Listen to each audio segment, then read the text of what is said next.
Shri Vineet Jain ji, industry leaders, CEOs, अन्य सभी वरिष्ठ महानुभाव, देवियों और सज्जनों, आप सबको नमस्कार।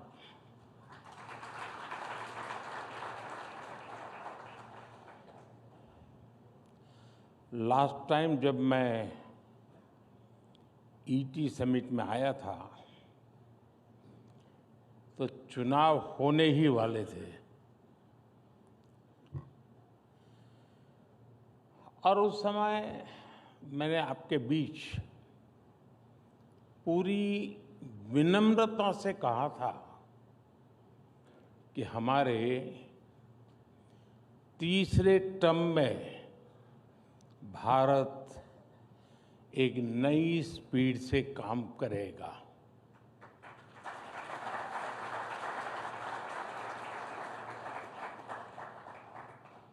मुझे संतोष है कि ये स्पीड आज दिख भी रही ही है और देश इसको समर्थन भी दे रहा है।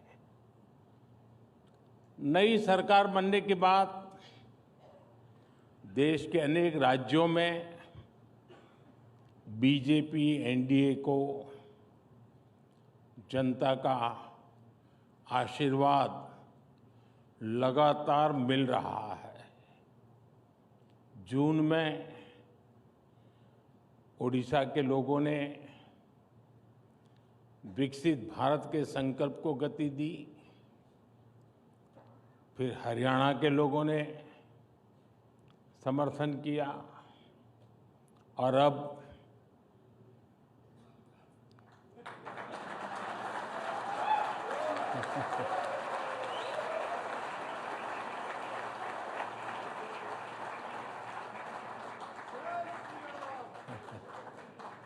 दिल्ली के लोगों ने हमें भरपूर समर्थन दिया है। ये एक एक्नॉलेजमेंट है कि देश की जनता आज किस तरह विकसित भारत के लक्ष्य के लिए कंधे से कंधा मिलाकर चल रही है। साथियों, जैसा आपने भी उल्लेख किया, मैं भी कल रात ही अमेरिका और फ्रांस की अपनी यात्रा से लौटा हूं। आज दुनिया के बड़े देश हो, दुनिया के बड़े मंच हो, भारत को लेकर जिस विश्वास से भरे हुए हैं, ये पहले कभी नहीं था।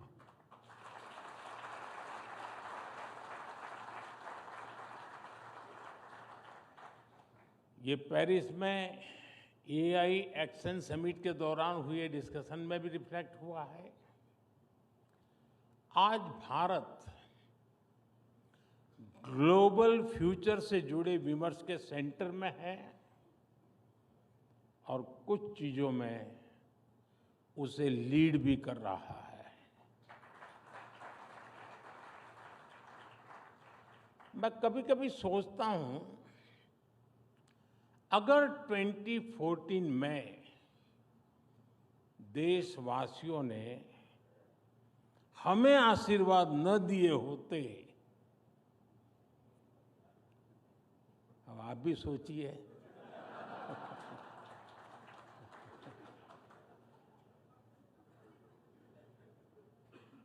भारत में रिफॉर्म्स की एक नई क्रांति शुरू होती, यानी मुझे नहीं लगता है कि हो सकता है, ये कतई नहीं होता। आप भी इस बात को यानी सिर्फ कहने को नहीं, कन्विंस होंगे। क्या इतने सारे बदलाव होते क्या? आप पैसे जो हिंदी समझते होंगे उनको मेरी बात तुरंत समझ में आई होगी।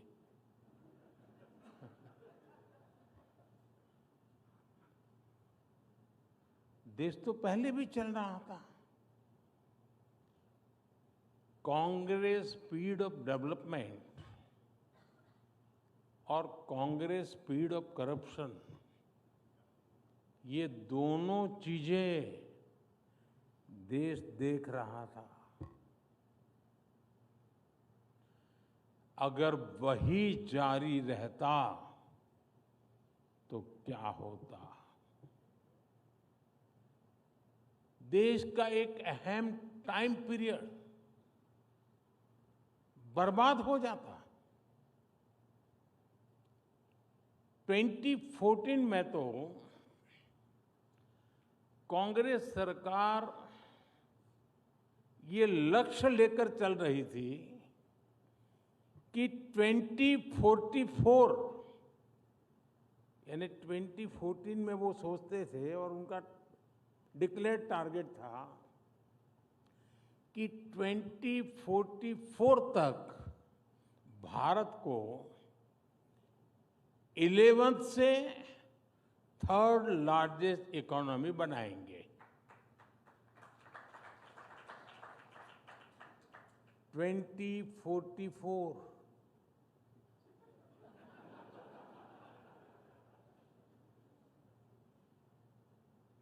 यानी 30 साल का टाइम पीरियड था। ये था कांग्रेस का स्पीड ऑफ डेवलपमेंट। और विकसित भारत का स्पीड ऑफ डेवलपमेंट क्या होता है, ये भी आप देख रहे हैं। सिर्फ एक दशक में भारत टॉप 5 इकोनॉमी में आ गया।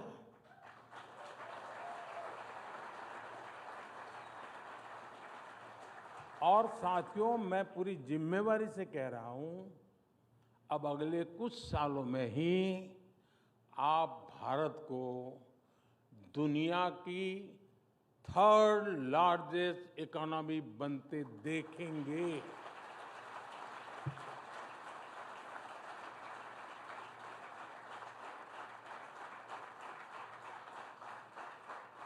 अब हिसाब लगाइए, 2044,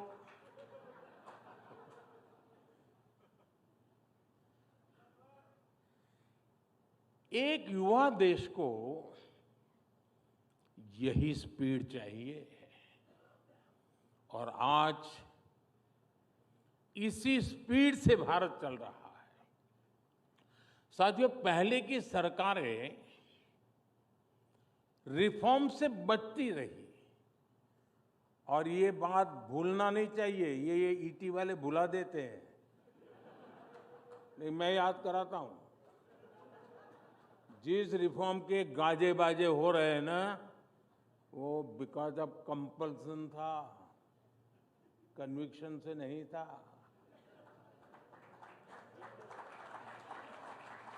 आज हिंदुस्तान जो रिफॉर्म कर रहा है वो कन्विक्शन से कर रहा है।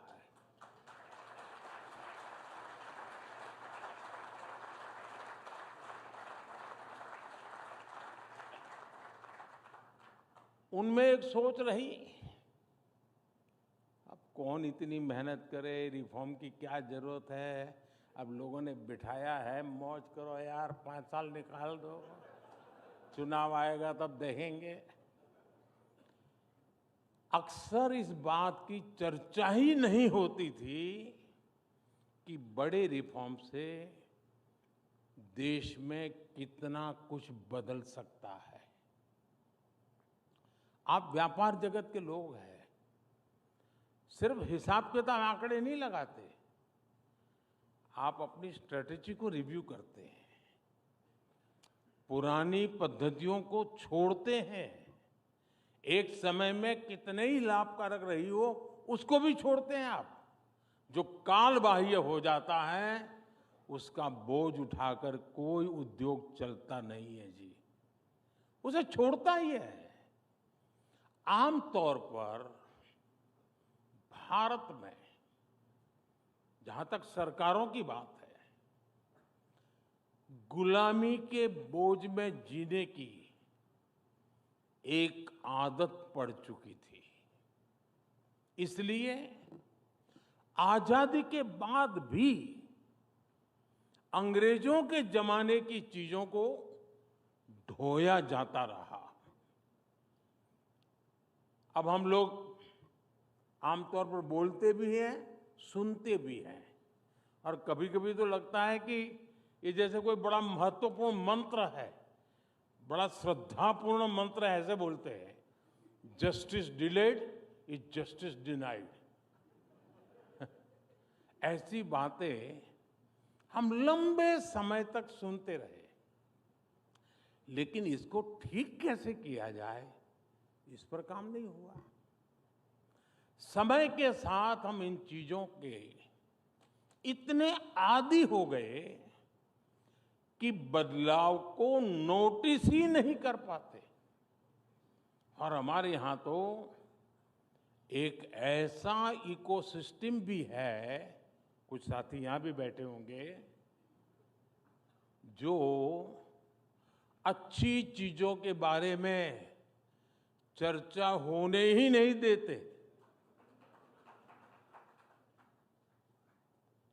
वो उसको रोकने में ही ऊर्जा लगाए रखते हैं।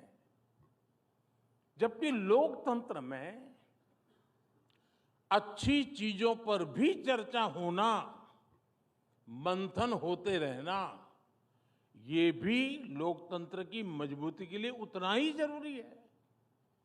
लेकिन एक धारणा बना दी गई है कि कुछ नेगेटिव कहो, नेगेटिविटी फैलाओ, वही डेमोक्रेटिक है।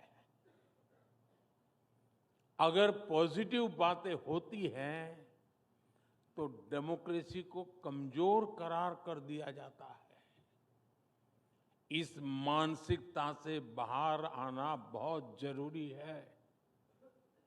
मैं आपको कुछ उदाहरण दूंगा। साथियों, भारत में कुछ समय पहले तक जो पीनल कोड चल रहे थे, वो 1860 के बने थे, 1860 के। देश आजाद हुआ कि हमें याद नहीं आया, क्योंकि गुलामी की मानसिकता में जीने की आदत हो गई थी। इनका मकसद 1860 में जो कानून बने, मकसद क्या था? उसका मकसद था भारत में गुलामी को मजबूत करना, भारत के नागरिकों को दंड देना। जिस सिस्टम के मूल में ही दंड है, वहां न्याय कैसे मिल सकता था? इसलिए इस सिस्टम के कारण न्याय मिलने में कई कई साल लग जाते थे। अब देखिए, हमने परिवर्तन किया, बहुत बड़ा कड़ी मेहनत करनी पड़ी है, ऐसा नहीं हुआ है। लाखों ह्यूमन आवर्स लगे हैं इसमें, और भारतीय न्याय संहिता को लेकर के हम आए, भारत की संसद ने उसको मान्यता दी। अब ये न्याय संहिता को लागू हुए अभी 7-8 महीने ही हुए हैं, 7 to 8 मंथ हुए अभी तो, लेकिन बदलाव साफ साफ नजर आ रहा है, अखबार में नहीं। अब लोगों में जाएंगे तो बदलाव नजर आएगा। न्याय संहिता लागू होने के बाद क्या बदलाव आया है, मैं बताता हूं। एक ट्रिपल मर्डर केस में एफआईआर से लेकर फैसला आने तक सिर्फ 14 दिन लगे। इसमें उम्र कैद की सजा हो गई।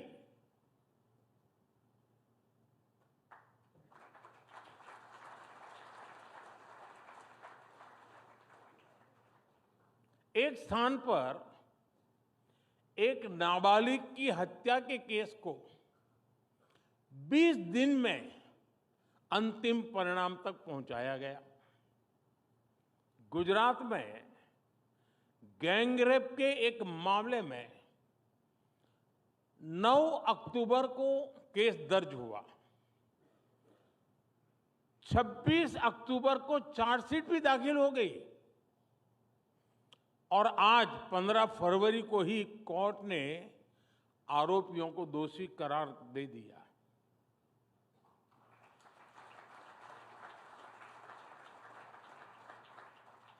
आंध्र प्रदेश में 5 महीने के एक बच्चे से अपराध के मामले में अदालत ने दोषी को 25 वर्ष की सजा सुनाई है। इस केस में डिजिटल सबूतों ने बहुत बड़ी भूमिका निभाई। एक और मामले में रेप और मर्डर के आरोपी की तलाश में ई प्रिजन मॉड्यूल से बड़ी मदद मिली। इसी तरह एक राज्य में रेप और मर्डर का केस हुआ और तुरंत ही पता चल गया कि संदिग्ध दूसरे राज्य में एक क्राइम में पहले जेल जा चुका है। इसके बाद उसकी गिरफ्तारी पे भी समय नहीं लगा। ऐसे अनेक मामले में गिना सकता हूं जिसमें आज लोगों को तेजी से न्याय मिलने लगा है। साथियों, ऐसा ही एक बड़ा रिफॉर्म प्रॉपर्टी राइट्स को लेकर हुआ है। यूएन की एक स्टडी में किसी देश के लोगों के पास प्रॉपर्टी राइट्स का न होना एक बहुत बड़ा चैलेंज माना गया है। दुनिया के अनेक देशों में करोड़ों लोगों के पास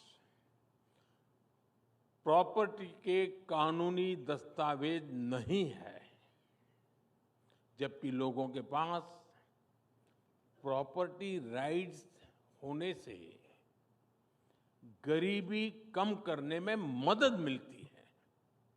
ये बारीकियां पहले की सरकारों को पता भी नहीं था। और कौन इतना सरदर्द उठाए जी, कौन मेहनत करे? ऐसे काम कोई ईटी की हेडलाइन तो बनने वाली नहीं है, तो करेगा कौन? ऐसी अप्रोच से न देश चला करते हैं, न देश बना करते हैं।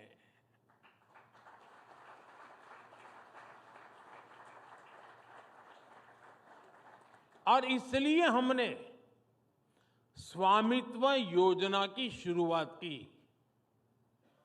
स्वामित्व योजना के तहत देश के 3 लाख से ज्यादा गांवों का ड्रोन सर्वे किया गया। 2.25 करोड़ से ज्यादा लोगों को प्रॉपर्टी कार्ड दिए गए। और मैं ईटी को एक हेडलाइन आज दे रहा हूं। स्वामित्व लिखना जरा ईटी के लिए तकलीफ वाला है, लेकिन फिर भी वो तो आदत से हो जाएगा। स्वामित्व योजना की वजह से देश के ग्रामीण क्षेत्र में अब तक 100 लाख करोड़ रुपए की प्रॉपर्टी की वैल्यू अनलॉक हुई है। 100 लाख करोड़ यानी 100 लाख करोड़ रुपयों की प्रॉपर्टी पहले भी गांव में मौजूद थी, गरीब के पास मौजूद थी, लेकिन इसका उपयोग आर्थिक विकास में नहीं हो पाता था। प्रॉपर्टी के राइट्स न होने से गांव के लोगों को बैंक से लोन नहीं मिल पाता था। अब ये दिक्कत हमेशा हमेशा के लिए दूर हो गई है। आज पूरे देश से ऐसी खबरें आती हैं कि कैसे स्वामित्व योजना के प्रॉपर्टी कार्ड से लोगों का फायदा हो रहा है। अभी कुछ दिन पहले राजस्थान की एक बहन से मेरी बातचीत हो रही है। उस बहन को स्वामित्व योजना के तहत प्रॉपर्टी कार्ड मिला हुआ है। इनका परिवार 20 साल से एक छोटे से मकान में रहता था। जैसे ही प्रॉपर्टी कार्ड मिला तो उनको बैंक से करीब 8 लाख का लोन मिला। 8 लाख रुपए का लोन मिला कागज मिलने से। इस पैसे से उस बहन ने एक दुकान शुरू की। अब उससे हुई कमाई से वो परिवार अब अपने बच्चों की हायर एजुकेशन के लिए सपोर्ट कर पा रही है।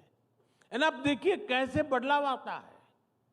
एक और राज्य में एक गांव में एक व्यक्ति ने प्रॉपर्टी कार्ड दिखाकर बैंक से 4.5 लाख का लोन लिया।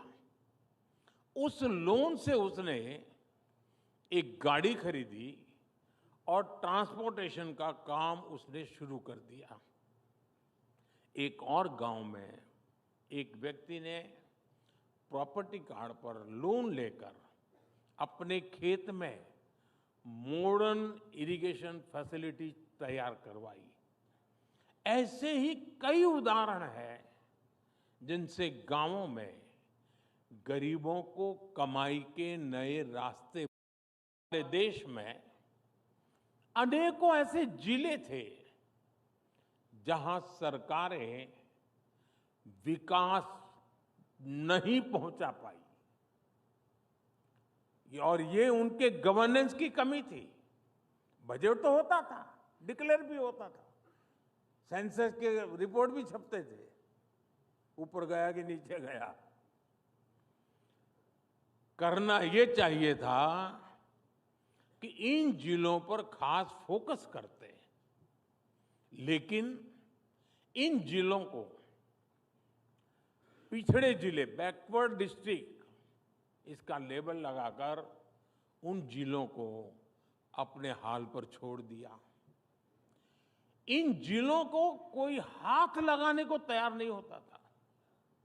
यहां सरकारी अफसर भी अगर ट्रांसफर होती थी तो ये मान लिया जाता था कि पनिशमेंट पोस्टिंग पर भेजा गया है। साथियों, इतना नेगेटिव एनवायरनमेंट, उस स्थिति को मैंने एक चुनौती के रूप में लिया और पूरे अप्रोच को ही बदल डाला। हमने ऐसे देश के करीब 100 से ज्यादा जिलों को आइडेंटिफाई किया, जिसको कभी बैकवर्ड जिला कहते थे। मैंने कहा ये एस्पिरेशनल डिस्ट्रिक्ट है, ये बैकवर्ड नहीं है। हमने यहां देश के युवा अफसरों को वहां पर ड्यूटी देना शुरू कर दिया। माइक्रो लेवल पर गवर्नेंस को सुधारने का प्रयास शुरू किया। हमने उन इंडिकेटर्स पर काम किया जिसमें ये सबसे पीछे थे। फिर मिशन मोड पर कैंप लगाकर सरकार की फ्लैगशिप योजनाओं को यहां लागू किया। आज इनमें से कई एस्पिरेशनल डिस्ट्रिक्ट्स देश के इंस्पिरेशनल डिस्ट्रिक्ट्स बन चुके हैं।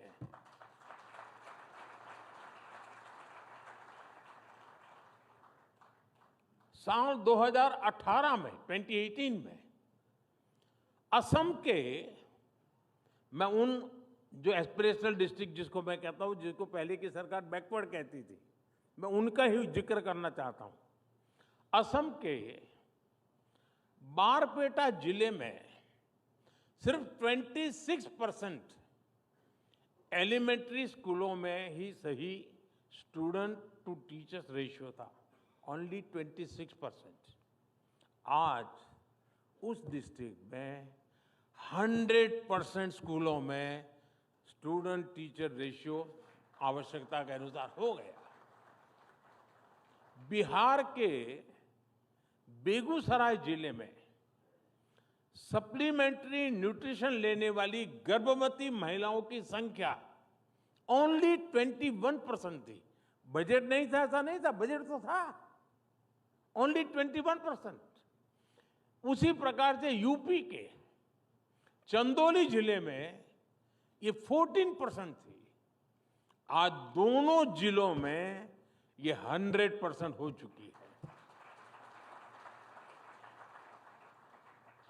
इसी तरह बच्चों के 100% टीकाकरण के अभियान में भी कई जिले बेहतरीन प्रदर्शन कर रहे हैं। यूपी के श्रावस्ती में 49% से बढ़कर 86%, तो तमिलनाडु के रामनाथपुरम में 67% से बढ़कर 93% हम पहुंचे हैं। ऐसी ही सफलताओं को देखते हुए ही अब देश के हम फिर ये एक प्रयोग बहुत सफल रहा, ग्रास रूट लेवल पर परिवर्तन लाने का प्रयास सफल रहा। तो जैसे पहले हमने 100 करीब करीब एस्पिरेशनल डिस्ट्रिक्ट आइडेंटिफाई किए, अब हम एक स्टेज नीचे जा करके 500 ब्लॉक्स, उनको हमने एस्पिरेशनल ब्लॉक घोषित किया है और वहां हम बिल्कुल फोकस वे में तेजी से काम कर रहे हैं। अब आप कल्पना कर सकते हैं, हिंदुस्तान के 500 ब्लॉक्स, उसकी बेसिक बदलाव आएगा, मतलब देश के सारे पैरामीटर बदल जाते हैं। साथियों, यहां बहुत बड़ी संख्या में इंडस्ट्री लीडर्स बैठे हैं। आपने कई कई दशक देखे, दशकों से आप बिजनेस में हैं। भारत में बिजनेस का माहौल कैसा होना चाहिए, ये अक्सर आपकी विश लिस्ट का हिस्सा हुआ करता था। सोचिए कि हम 10 साल पहले कहां थे और आज कहां हैं। एक दशक पहले भारत के बैंक भारी संकट से गुजर रहे थे। हमारा बैंकिंग सिस्टम फ्रेजाइल था। करोड़ों भारतीय बैंकिंग सिस्टम से बाहर थे। और अभी विनीत जी ने जनधन अकाउंट की चर्चा भी की। भारत दुनिया के उन देशों में से एक था जहां एक्सेस टू क्रेडिट सबसे मुश्किल था। साथियों, हमने बैंकिंग सेक्टर को मजबूत करने के लिए अलग अलग स्तर पर एक साथ काम किया। Banking the unbanked, securing the unsecured, funding the unfunded, ये हमारी स्ट्रेटेजी रही। 10 साल पहले ये तर्क दिया जाता था कि देश में बैंक ब्रांच नहीं है, तो कैसे फाइनेंशियल इंक्लूजन होगा। आज देश के करीब करीब हर गांव के 5 किलोमीटर के दायरे में कोई बैंक ब्रांच या बैंकिंग कॉरेस्पॉन्डेंट मौजूद है। एक्सेस टू क्रेडिट कैसे बढ़ा, इसका एक उदाहरण मुद्रा योजना है। करीब 32 लाख करोड़ रुपए उन लोगों तक पहुंचे हैं जिनको बैंकों की पुरानी व्यवस्था के तहत लोन मिल ही नहीं सकता था।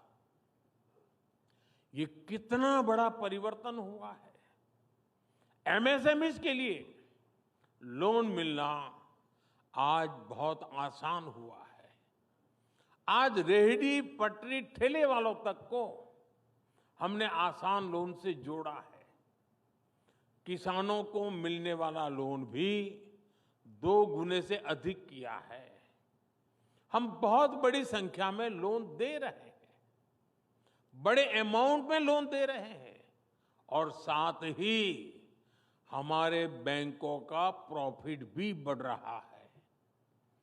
10 साल पहले तक इकोनॉमिक टाइम्स ही बैंकों के रिकॉर्ड घोटाले की खबरें छापता था। रिकॉर्ड एनपीएस पर चिंता जताने वाले एडिटोरियल छपते थे। आज आपके अखबार में क्या छप रहा है? अप्रैल से दिसंबर तक सरकारी बैंकों ने 1.25 करोड़ रुपए से अधिक का रिकॉर्ड प्रॉफिट दर्ज किया है।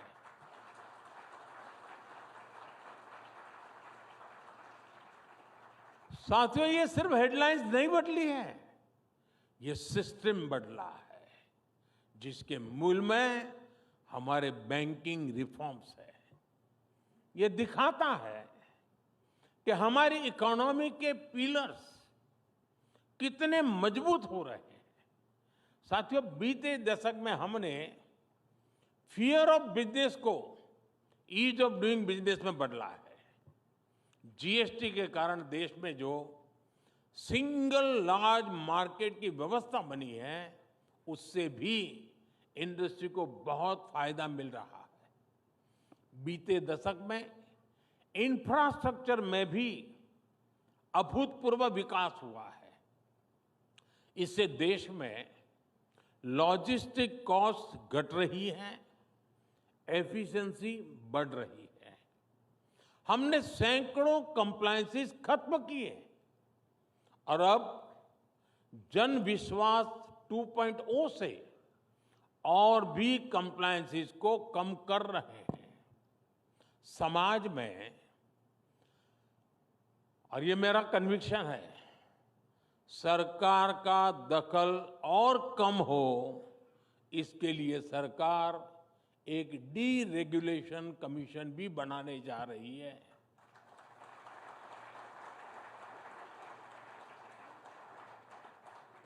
फ्रेंड्स, आज के भारत में एक और बहुत बड़ा परिवर्तन हम देख रहे हैं।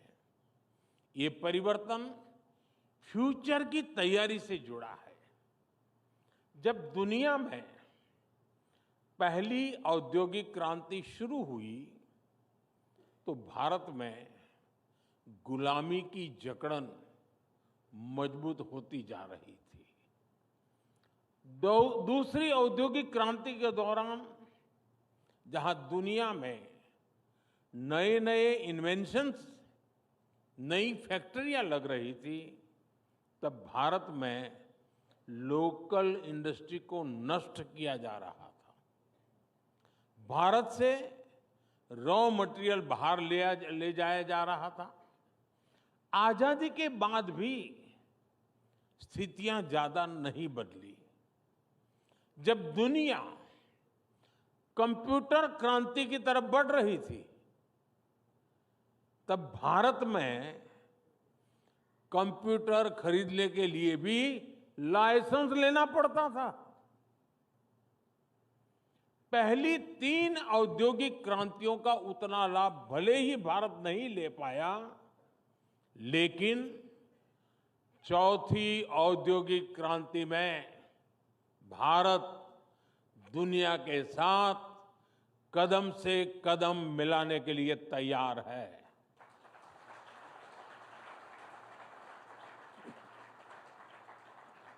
साथियों, विकसित भारत की यात्रा में हमारी सरकार प्राइवेट सेक्टर को बहुत अहम सहभागी मानती है। सरकार ने बहुत सारे नए सेक्टर्स को प्राइवेट सेक्टर के लिए खोल दिया है, जैसे स्पेस सेक्टर। आज बहुत सारे नौजवान, बहुत सारे स्टार्टअप्स इस स्पेस सेक्टर में बड़ा योगदान दे रहे हैं। ऐसे ही ड्रोन सेक्टर कुछ समय पहले तक लोगों के लिए क्लोज था। आज इस सेक्टर में यूथ के लिए बहुत सारा स्कोप दिख रहा है। प्राइवेट फर्म्स के लिए कॉमर्शियल कोल माइनिंग का क्षेत्र खोला गया है। ऑक्शंस को प्राइवेट कंपनियों के लिए लिबरलाइज किया गया है। देश के रिन्यूएबल एनर्जी अचीवमेंट में हमारे प्राइवेट सेक्टर की बहुत बड़ी भूमिका है और अब पावर डिस्ट्रीब्यूशन सेक्टर में भी हम प्राइवेट सेक्टर को आगे बढ़ा रहे हैं ताकि इसमें और एफिशिएंसी आए। हमारे इस बार के बजट में भी एक बहुत बड़ा बदलाव हुआ है। हमने यानी पहले कोई ये बोलने की हिम्मत नहीं करता था, हमने न्यूक्लियर सेक्टर को भी प्राइवेट पार्टिसिपेशन के लिए खोल दिया है। साथियों, आज हमारी पॉलिटिक्स भी परफॉर्मेंस ओरिएंटेड हो चुकी है।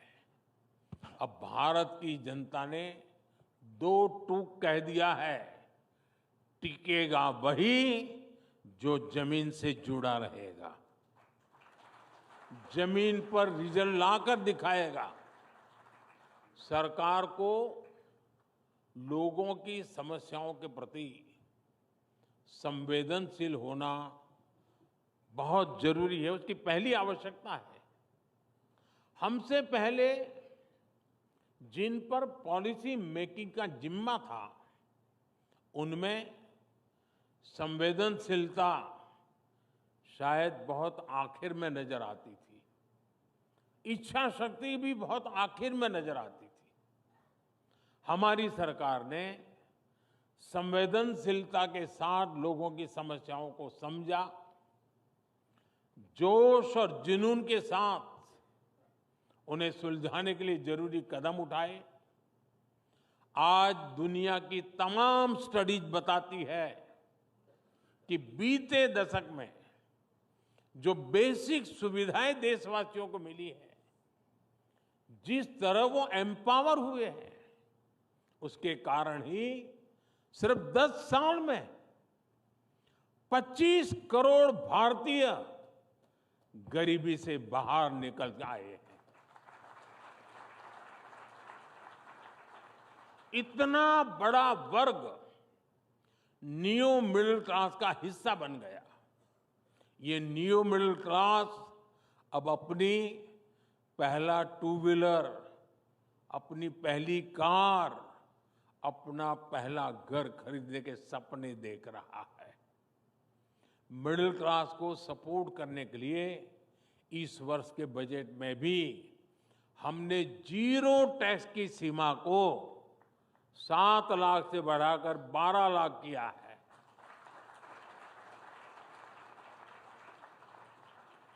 इस फैसले से पूरा मिडिल क्लास मजबूत होगा, देश में इकोनॉमिक एक्टिविटी भी और बढ़ेगी।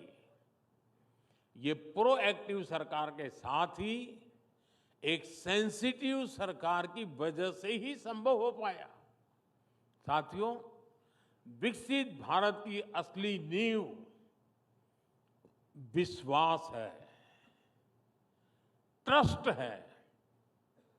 हर देशवासी, हर सरकार, हर बिजनेस लीडर में ये एलिमेंट होना बहुत जरूरी है। सरकार अपनी तरफ से देशवासियों में विश्वास बढ़ाने के लिए पूरी शक्ति से काम कर रही है। हम इनोवेटर्स को भी एक ऐसे माहौल का विश्वास दे रहे हैं जिस पर वो अपने आइडियाज को इंक्यूबेट कर सकते हैं। हम बिजनेस को भी पॉलिसीज के स्टेबल और सपोर्टिव रहने का विश्वास दे रहे हैं। मुझे उम्मीद है कि ईटी की ये समिट इस विश्वास को और मजबूती देगी। इन्हीं शब्दों के साथ मैं अपनी बात समाप्त करता हूं। एक बार फिर आप सभी को अपनी शुभकामनाएं देता हूं। बहुत बहुत धन्यवाद।